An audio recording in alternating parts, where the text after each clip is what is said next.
আজকে বাজার করে এনেছে আপু। বাসায় একটা তরমুজ এনেছে কিনে। এবারে সিজনে প্রথম তরমুজ এটা। আর অনেকগুলো বাদাম নিয়ে এসেছে, কারণ ইফতারিতে তোমরা জানো যে আমরা বাদাম ভাজাটা খেতে পছন্দ করি। এছাড়াও ভর্তা করতে, আর সামনে ঈদ, তখন সেমাই করতে কিন্তু বাদাম অনেক লাগে এই টাইমটাতে। তারপরে খেজুর এনেছে আপু, কারণ খেজুর শেষ। পরে বুন্দিয়া এনেছে, ঝুড়ি এনেছে। এটা আমাদের এলাকায় এবং সব এলাকায় খায়, কিন্তু আমাদের এখানে অনেক বেশি আর কি চলে ইফতারিতে।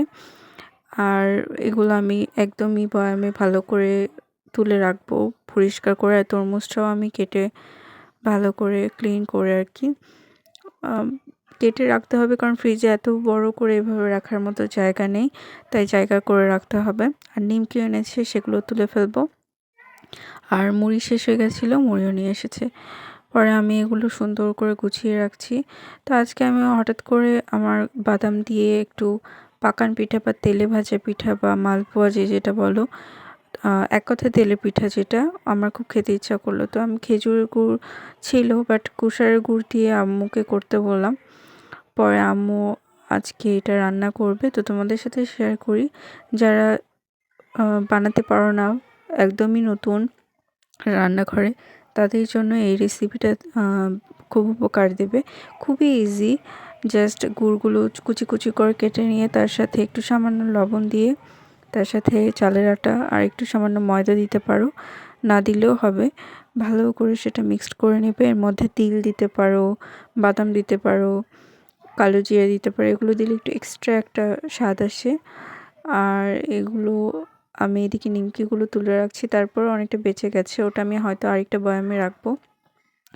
তারপরে ঝুড়ি বুন্দি এগুলো রাখবো। বুন্দিয়া সাধারণত ফ্রিজে রাখা হয়, এগুলো বাইরে। কারণ বুন্দিয়াটা না হলে কি হয়, বাইরে থাকলে একটা গন্ধ হয়ে যায়, কিংবা ফ্রিজে থাকলেও শুকিয়ে যায়, বাইরে থাকলেও শুকিয়ে যায়, কিন্তু একটা বাইরে থাকলে গন্ধ হয়ে যাবে। আর ফ্রিজে অনেক দিন পর্যন্ত ভালো থাকে, আর প্রতিদিন তো এগুলো কিনে আনা সম্ভব না।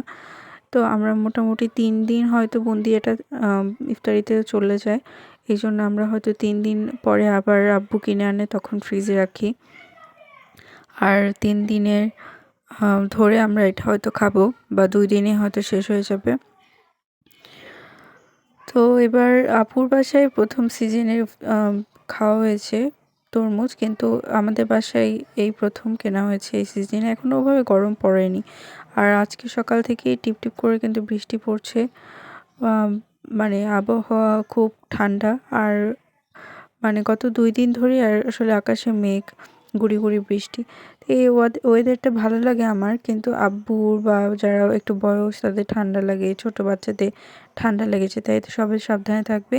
আর যারা আমার ডেইলি ব্লগ দেখছো নতুন, তারা অবশ্যই ব্লগটি ভালো লাগলে লাইক কমেন্ট শেয়ার করতে ভুলো না।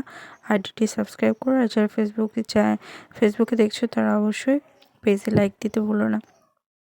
আর যারা আমার ইনস্টাগ্রামে দেখছো, তারা অবশ্যই কিন্তু লাইক দিও, আর মানে ফলো করো। এই তো আমি সব কিছু গুছিয়ে নিচ্ছি। আর এভাবে আমি পিঠাটা খুব ইজিলি করলাম। তো তোমরা এনজয় করো কীভাবে পিঠাটা তৈরি করেছি। সব তো বলে দিলাম উপকরণ, আর এক্সট্রা কিচ্ছু না। এখানে আম্মা একপাশে বেগুনের জন্য ব্যাটারও তৈরি করে নিচ্ছিল, সেটা তোমাদেরকে দেখিয়ে দিলাম। আম্মা একটু জিরা গোটা আর ধনিয়াও দেয়, ধনিয়া না, সরি, কালো জিরা দেয়। এই জন্য আরও বেশি ভালো লাগে বেগুনিটা, বা চপেও ভালো লাগে। তো এইটা।